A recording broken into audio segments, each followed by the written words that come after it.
निष्काळजी वाहन चालकाने घेतला एक निष्पाप जीव.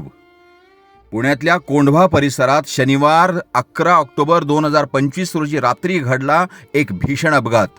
NIBM रोडवर PNG ज्वेलर्स समोर भरधाव वेगात आलेल्या एका ऑटो रिक्षाने कारला दिली जोरदार धडक आणि त्या एका क्षणात हरपलं एक तरुण आयुष्य. 36 वर्षांचा प्रसाद कुलकर्णी स्वतःची व्होल्क्सवॅगन कार चालवत होता आणि त्यांच्या सोबत 2 मित्र होते, सम्मेद पाटील आणि निशांत इनामदार. जेवणानंतर तिघेही बियर अँड बीन्स रेस्टॉरंटमध्ये कॉफीसाठी गेले होते आणि परतताना रात्री 11:30 वाजता हा अपघात घडला.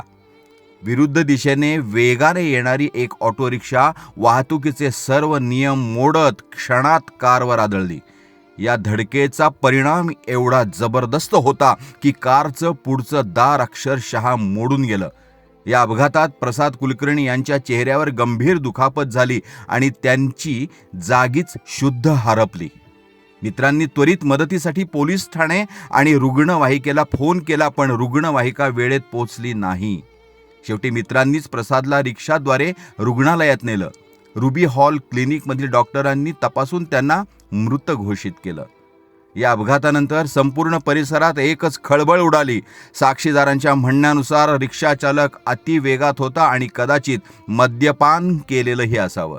पोलिसांनी त्याच्यावर सदोष मनुष्यवध, निष्काळजीपणे वाहन चालवणे आणि मद्यपान करून वाहन चालवण्याचे गंभीर आरोप दाखल केले आहेत. तुर्तास पोलीस उपनिरीक्षक पंकज खोपडे यांच्या पथकाकडे तपासाची सूत्रे आहेत. CCTV फुटेज, घटनास्थळाचा पंचनामा आणि साक्षीदारांचे जबाब या सर्वांसह सर्व तपास आता वेगाने सुरू झाला आहे. या दुर्घटनेनंतर कोंढवा परिसरात शोककळा पसरली आहे. कोंढव्यातील या भीषण अपघातानंतर पुन्हा एक प्रश्न उभा राहिला आहे. निष्काळजी वाहन चालक अजून किती जीव घेणार आहेत?